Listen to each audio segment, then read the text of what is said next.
Thank you. First, my name is Nuria Vercarcel. Good morning, everyone. I must apologize because I'm going to review a lot of topics very quickly, but we have only 10 minutes, so it's the time that we have, and later we can talk a little bit more about anything. Okay, regarding land cover and land use information, we have several European initiatives that are looking at this kind of thematic information. IONET, Inspire, of course, but also GMS and SAIS. Looking at the first, we have the IONET network led by the European Environmental Agency, which in fact is composed by different national focal points, national reference center on environmental thematic areas such as air quality, land cover, land use, water, and etc. And also we have the different thematic center of the EEA in several countries. So this network is always focusing in the European user needs, in the European user requirements. The main program that I guess everybody knows is CORIN. CORIN is looking for comparability of the European land cover situation in different dates, and is suitable for European needs, not for national or local needs. If we move to the second initiative, is Inspire. You know very well Inspire. So the focus is not into the European needs, but also in the national and regional or local needs. They are looking for interoperability, or we are looking for interoperability, data interchange based on common data specification for Europe. If we move to the third one, is the GMS program. This is another perspective. GMS is the Global Monitoring for Environment and Security program of the European Commission, and in this case we are focusing on disponibility of free environmental data. For what?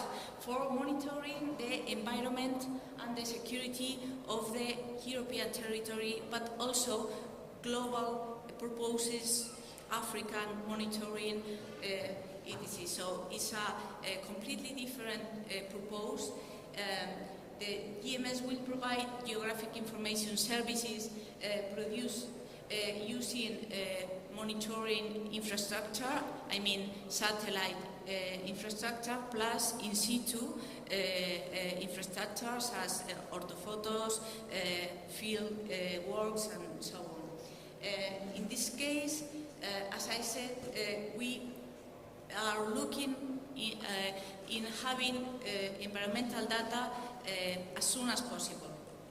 So at the very beginning, EMS began with a very top-down approach, but now, after dialoguing with the Inspire and the IONET communities, EMS has a more flexible approach. So we have a double top-down and bottom-up approach, trying to put together the needs and the data capabilities of both European stakeholders, but also national stakeholders. And the final one is the SAIS program. SAIS is the Shared Environmental Information System of the EEA, and again is focused on data interchange and interoperability and standards. So I see SAIS as a practical experience of the Inspire principle.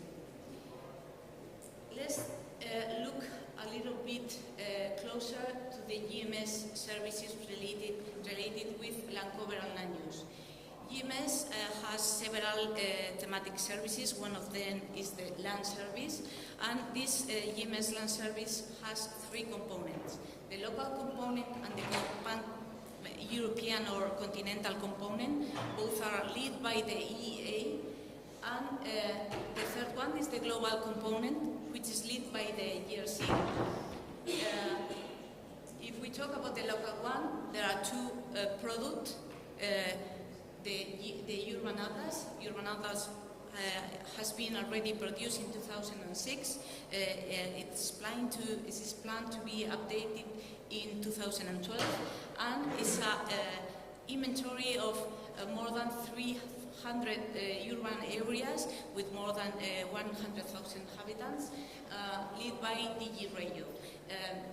Is a land cover database with a very high detail regarding spatial resolution, and is produced using hierarchical nomenclature such as Korean nomenclature, but also the Molan nomenclature. There is a not really new but quite fresh one this year, which is called the riparian zones local component. This component tries to provide detailed information in these riparian zones, which in fact are hot monitoring spot site to really control the biodiversity and the environment in these very important areas. If we move to the continental land service, we have two products. We have the Korean land cover series. Korean is now involved in the continental servicing GMS, but also we have the high resolution layer. High resolution layer are raster layer with land cover information produced by automatic classification, which is later enhanced by national data. We have 5 layers: the soil sealing layer, the forest layer, the grassland layer, wetland, and also the water bodies layer.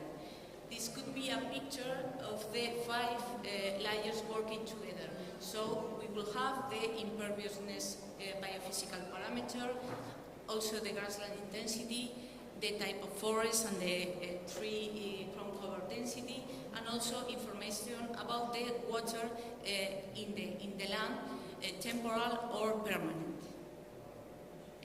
And finally, the global component, in fact, is now composed by 2 products: the biopar mapping services, producing geophysical parameters, and the SATSMO mapping services, which is in fact an intermediate service between the pan-continental GMS services and the biopar service.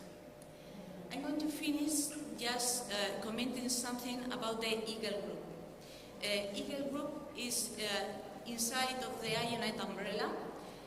Eagle was formed in 2009 because several NRC experts of the IONET network wanted to improve Korean for the future in a long term. So they try to put all their experience together, try to improve the actual Korean land cover nomenclature and data model. And they also wanted to help the GMS process in putting and providing information regarding national proposal for GMS. So this Eagle Group is composed by more than 12 member states. We have several experts from the Inspire TBG on land cover and land use, and also several experts are also part of the GeoLand 2 consortium. So both Inspire and GMS are very well represented in this group. The objectives are, as I said, try to improve the Korean land cover data model with a new proposal for this Korean land cover program, but for also the land monitoring program in the long term. Also to help in the specification and validation of the high resolution layers in GMS, and with these first 2 objectives together, after test all this new development and comparing the result with other land cover classification, for example the LCCS system of the FAO. We've been working strongly in this data modeling exercise, and we have moved from the hierarchical Korean land cover classification to a feature data model in practice, putting together both land cover and land use concepts. And now we have the good thing that I can say here is that we have the first version of this work. We have 2 products, two-dimensional data model with Korean land cover in one side and the land cover components or the landscape components in the other side, so we can understand very well in terms of parameters and classes what is happening in each Korean land cover class. And the second result is that, in fact, the improved Korean land cover data model, the new proposal for producing this kind of information in the future, which in fact is fully compatible with the Inspire land cover and land use data specification, and that this result will be presented in the next NRC meeting in October in 2012 and in the European Environmental Agency. So this is the new things. We are quite happy with this, and that's all for the moment. We can talk later about any of these issues. Thank you. Thank you very much, Nuria.